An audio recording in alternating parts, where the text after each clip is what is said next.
عام دنوں میں شعبان کے کسی بھی دن روزہ رکھا جائے تو وہ بڑی فضیلت کا سبب ہے، دوسرے مہینوں سے زیادہ ثواب ملتا ہے شعبان میں روزہ رکھا، اس لیے کہ رسول کریم صلی اللہ علیہ وسلم کی سنت تھی، اتباع سنت میں اگر رکھے گا تو ثواب زیادہ ملے گا۔ اور اسی شعبان کے اندر اللہ تعالیٰ نے ایک رات رکھی ہے جو ہمارے عرف میں شب برات کہلاتی ہے، وہ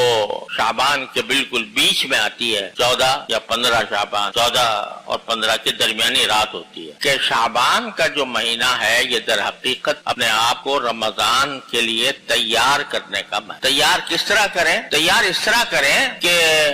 اپنے نظام اوقات پر نظر ڈالیں، میں عام دنوں میں کس طرح زندگی گزارتا ہوں، کتنا میں اپنے دنیاوی کاموں میں مشغول رہتا ہوں، تجارت میں، زراعت میں، ملازمت میں۔ تو اب اپنا پروگرام ایسا بنائیں، شعبان میں اس بات کی تیاری کریں کہ رمضان میں اللہ تعالیٰ کے فضل سے عام دنوں سے زیادہ عبادت کی توفیق ہو جائے۔ اس کے لیے ابھی سے شعبانی میں تیاری کرنی پڑتی ہے، مثلا بہت سے آپ کے سامنے کوئی لمبے چوڑے کام ہیں جن میں کافی مشغولیت ہونی ہے، تو رمضان آنے سے پہلے ان کو نمٹا کوشش کریں کہ میں رمضان سے آنے سے پہلے ان چیزوں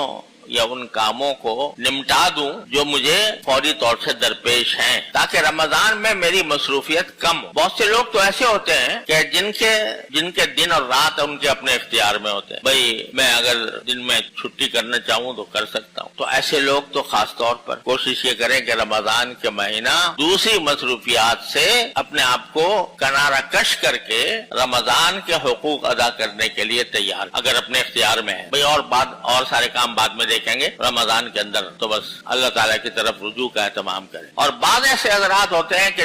جو اپنے اختیار میں نہیں ہے، ملازم ہے، مثلا ملازم پیشہ، تو اب اس کو تو ڈیوٹی دینی ہے، اور ڈیوٹی دینی ہے تو وہ یہ نہیں کر سکتا کہ بھئی میں اپنی ملازمت کے جو 8 گھنٹے ہیں اس کو 6 گھنٹے کر لوں یا 5 گھنٹے کر لوں، خود اپنے اختیار میں۔ تو اس کے بارے میں نبی کریم سرور عالم صلی اللہ علیہ وسلم سے جو بات ثابت ہے وہ یہ ہے کہ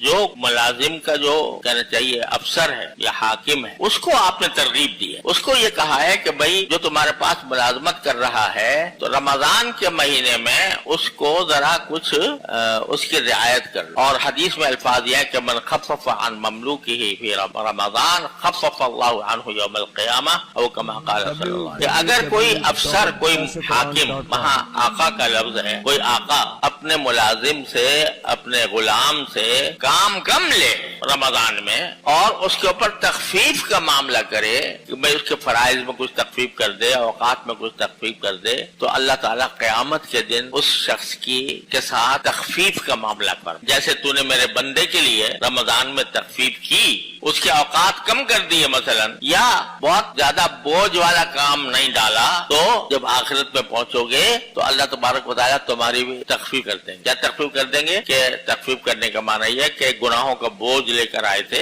اعوذ باللہ، تو اللہ تعالیٰ اس بوجھ میں کمی کر دے گا، اس بوجھ میں کمی کر دیں گے۔ تو اگر تم یہ کام کرو گے کہ اپنے ملازم سے، اپنے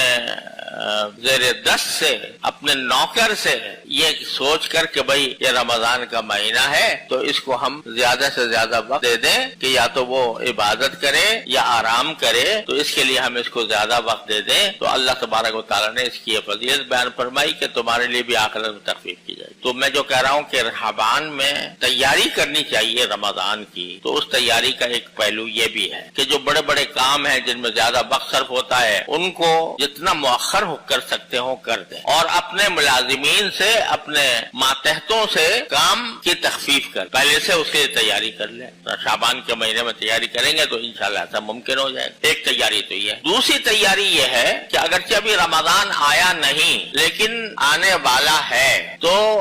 اپنے دل کو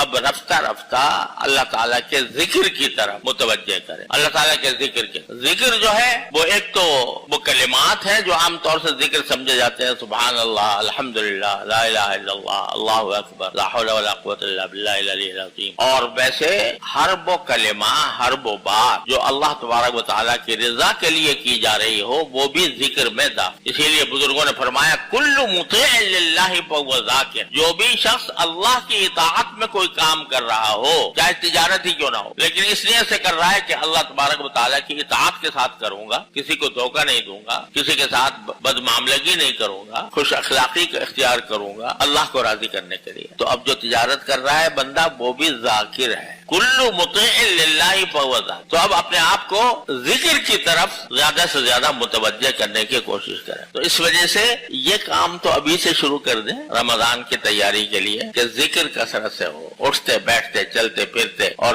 ذکر میں یہ دعا بھی شامل ہے، اللہ رمضان آنے والا ہے، ہمیں اس رمضان کے صحیح حقوق ادا کرنے کی توفیق